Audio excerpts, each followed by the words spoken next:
Hai teman-teman, aku baru buat channel YouTube M Soleh 345. Mohon beri dukungan dengan cara klik subscribe ya.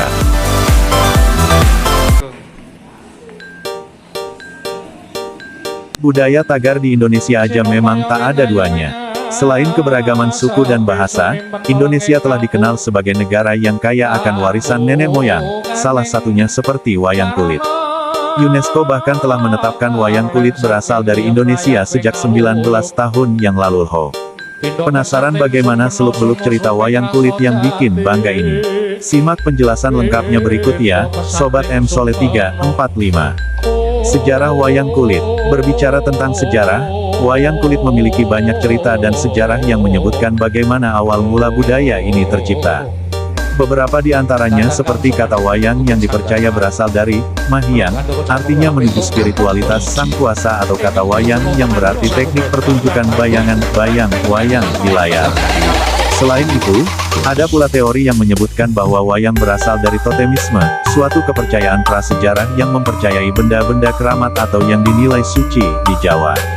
Wayang juga termasuk salah satu warisan budaya nenek moyang yang telah ada sejak sekitar 10 abad silam. Pertunjukan wayang sejak zaman dahulu pun telah diartikan sebagai pertunjukan dari gambaran watak atau sifat-sifat manusia. Cerita pewayangan juga dalam sejarah berfungsi sebagai saluran media dakwah agama Islam oleh Wali Songo, dan bagi umat Hindu biasanya cerita yang diambil berasal dari kitab Mahabharata. Selain itu, wayang juga berperan sebagai alat komunikasi, pendidikan, serta magis religius seperti mitos kuno tradisional yang dipercaya oleh masyarakat pada zaman itu. Pembuatan wayang kulit. Nah, wayang kulit ini dibuat menggunakan bahan dasar kulit kerbau yang telah dikeringkan dengan tambahan tanduk kerbau serta sekrup untuk melengkapi bagian siku serta gagang wayang agar pergerakannya terlihat lebih dinamis. Untuk proses pembuatannya, pertama-tama kulit kerbau harus dihilangkan bulu dan kotorannya dengan cara dikerik lalu didiamkan hingga 1 bulan agar kualitas kulitnya semakin bagus. Setelah itu, kulit yang sudah kering akan digambar pola atau korek, sebelum akhirnya masuk pada proses tata.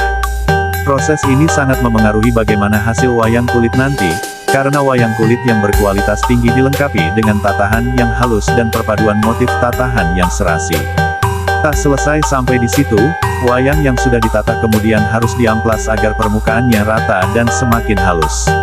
Lalu masuk ke tahap penyatuan seluruh bagian wayang kulit dan proses pewarnaan yang dalam bahasa Jawa disebut dengan sungging. Demi menghasilkan wayang kulit yang indah, proses pewarnaan bisa dilakukan hingga berkali-kali, loh.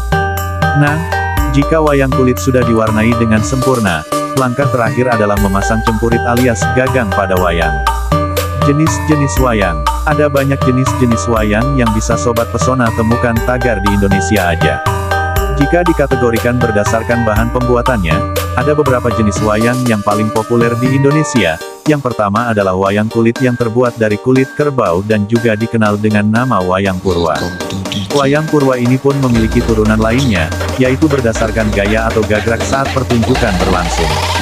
Kemudian ada juga wayang golek yang terbuat dari kayu dengan ciri khas bentuk 3 dimensinya, nih. Selain itu, ada jenis lain yang bernama wayang klitik dan punya keunikan saat dimainkan karena mengeluarkan bunyi klitik-klitik karena bahan dasarnya terbuat dari kayu pipi. Dan yang terakhir ialah wayang beber, sebuah wayang berbahan kain lebar berisi gambaran atau lukisan cerita yang akan ditampilkan dalam pertunjukan wayang itu sendiri. Selain dari bahan pembuatan, ada juga jenis wayang lain yang cukup dikenal di Indonesia, yaitu wayang wong atau wayang orang. Seperti namanya, wayang ini dimainkan langsung oleh manusia sebagai tokoh dalam yang ada dalam pewayangan lengkap dengan busana dan riasan seperti wayang pada umumnya. Diakuinya wayang kulit sebagai warisan budaya dunia oleh